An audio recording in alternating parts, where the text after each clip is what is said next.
ছাত্রদেরকে পুলিশ গুলি করে নাই, করলেও যদি করে থাকে সুপ্রিম কোর্টের অ্যাপিলেট ডিভিশন আদেশ অনুযায়ী প্রতিটা ঘটনার জন্য তদন্ত হচ্ছে হবে।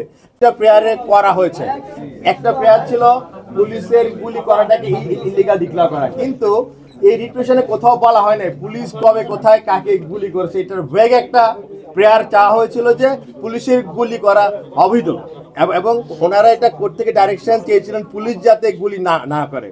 ওনাদের রিপিটিশনের প্যারাগ্রাফ নাম্বার 3-তে আছে কোটা আন্দোলনের শেষ হওয়ার পর নতুন একটা বিক্ষোভ হবে। রিপিটিশনাররা দুজন আইনজীবী ওনারা বলছেন ছাত্ররা একটা বিক্ষোভ করবে, ওই বিক্ষোভে যাতে গুলি করা না হয়। আমরা কোর্টকে বলেছি কোনো ছাত্র কোর্টে আসে নাই এবং কোনো ছাত্রদেরকে পুলিশ গুলি করে নাই, করলেও যদি করে থাকে সুপ্রিম কোর্টের অ্যাপিলেট ডিভিশন আদেশ অনুযায়ী প্রতিটা ঘটনার জন্য তদন্ত হচ্ছে হবে। আমরা কোর্টকে বলেছি যে পুলিশের যে গুলি করার রাইট এটা জাতিসংঘের 1990 কনভেনশন, সব কনভেনশনে বলা আছে সারা ওয়ার্ল্ড ওয়াইড কখন পুলিশ ফায়ার আর্ম ইউজ করে। আমাদের জন্য এখানে পিআরবি আছে, পিআরবিতে বলা আছে police law and order violate করলে কারো লাইফ প্রোটেক্ট করার জন্য এবং যে কোনো প্রপার্টি সেভ করার জন্য গুলি করতে পারে। আমরা এইটাও কোর্টকে বলেছি যে আমাদের এই স্পেশাল সার্কামস্টেন্সে আমরা দেখেছি 52 জন পুলিশ সদস্যকে রাজধানীর একটা বিল্ডিং থেকে হেলিকপ্টার থেকে উদ্ধার করা হয়েছে। আমরা এটাও বলেছি 1200-র অধিক পুলিশ সদস্য হাসপাতালে চিকিৎসাধীন, শতাধিক পুলিশ অফিসারের মাথায় চাইনিজ কুড়াল দিয়ে আঘাত করা হয়েছে। তার জন্য যদি এখন হাইকোর্ট থেকে একটা ভেগ আদেশ দেওয়া হয় যে পুলিশ গুলি করতে পারবে না, এটা কিসের ইঙ্গিত? তার মানে কি ভ্যান্ডালিজম?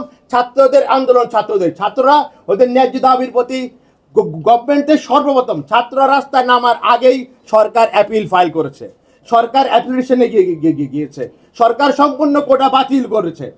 তারপর কোটা 93-তে নেমে এসেছে। অ্যাকচুয়ালি এটা মুক্তিযুদ্ধ না পেলে এটা 98 হবে। কিন্তু আমরা বলেছি যে ছাত্রদের আন্দোলনের নাম দিয়ে রাস্তায় যেহেতু হুলিগান ভ্যান্ডালিজম চলেছে, তাদেরকে উৎসাহিত করার জন্যই কতিপয় ব্যক্তি রিপিটিশন ফাইল করেছেন। তার কারণ হলো যারা রিপিটিশন ফাইল করেছেন তারা একটা গণতন্ত্র কমিটি গঠন করেছেন, যারা এর পিটিশনার তারা আবার ওই গণতন্ত্র কমিটির মেম্বার। এখানে আমরা দেখিয়েছি ওয়ান অফ দ্য রিপিটিশনের বাবাও ছিলেন একজন, যে উনি হাইকোর্টে একটা রায় দিয়েছিলেন, ওই রায়ের ভায়োলেশন হয়ে যায় যে এই পুলিশ যদি তার রাইট অ্যাক্সেস করতে না পারে। এবং যিনি গণতন্ত্র কমিশনের মেম্বার, যারা অ্যাডভাইজার, তারা একদিকে কোর্টে আসছেন কি পুলিশ যাতে গুলি করতে না পারে, আবার আরেকদিকে কোনারা এসে গণতন্ত্র কমিশনের ফ্যাক্ট ফাইন্ডিং করবেন পুলিশ কি ইলিগালি কাকে গুলি করেছে কিনা। তাহলে তো বিচারের আগেই রায় দেওয়া হয়ে গেছে। আমরা বলছি দিস ইজ মোটিভেটিভ। এটা করা হয়েছে একটা যে কোনো একটা পার্টিকুলার একটা পরিস্থিতিতে দেশটা একটা অস্থিতিশীল করার জন্য, এবং যাতে এই ধরনের ভ্যান্ডালিজম চলতে পারে, এটাই ছিল এই পারপাস। একটি দেশের বিবৃতি আসার পর দুইজন আগে বলেছি আমরা আপনাদের অল নিউজ প্রিন্ট এবং ইলেকট্রনিক মিডিয়া আমরা দেখেছি বাংলাদেশের 17 তারিখ সকালবেলা বাংলাদেশে কোথাও আপনার রিপোর্ট করেন নাই কোনো লোক মারা গিয়েছে, কিন্তু আমরা ওই দিন দেখেছি কোন একটা রাষ্ট্রের একজন রাষ্ট্রদূত বলেছেন 2 জন মারা গিয়েছে।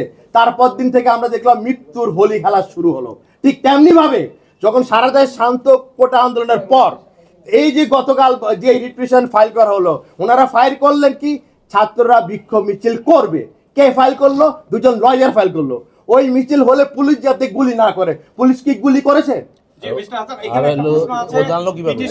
পিটিশনাররা বলেছেন যে সবচেয়ে বেশি যেসব জায়গাগুলোতে ভাঙচুর হয়েছে, অগ্নিসংযোগ হয়েছে, বিটিভি ভবন, মেট্রো রেল স্টেশন, এরকম জায়গাগুলোতে গুলি করা হয়নি, পুলিশ হয়েছে বিক্ষোভে।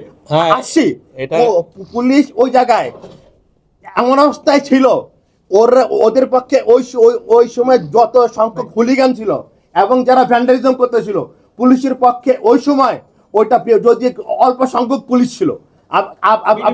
আপনার যদি 102 যদি 1,500 হুলিগান, আমরা বিভিন্ন পেপারেই দেখেছি ঢাকা শহরে 16 তারিখের পর থেকে 1 লাখ নতুন সিম ঢুকেছে। আপনাদের সবাই টিভিতে দেখেছি লুঙ্গি পরা বয়স্ক লাঠি নিয়ে গান পড়ে। কোনো ছাত্র বাংলাদেশে কাজ করতে পারে না, ছাত্ররাই স্বাধীনতা এনেছে, ছাত্রই ভাষা আন্দোলন করেছে।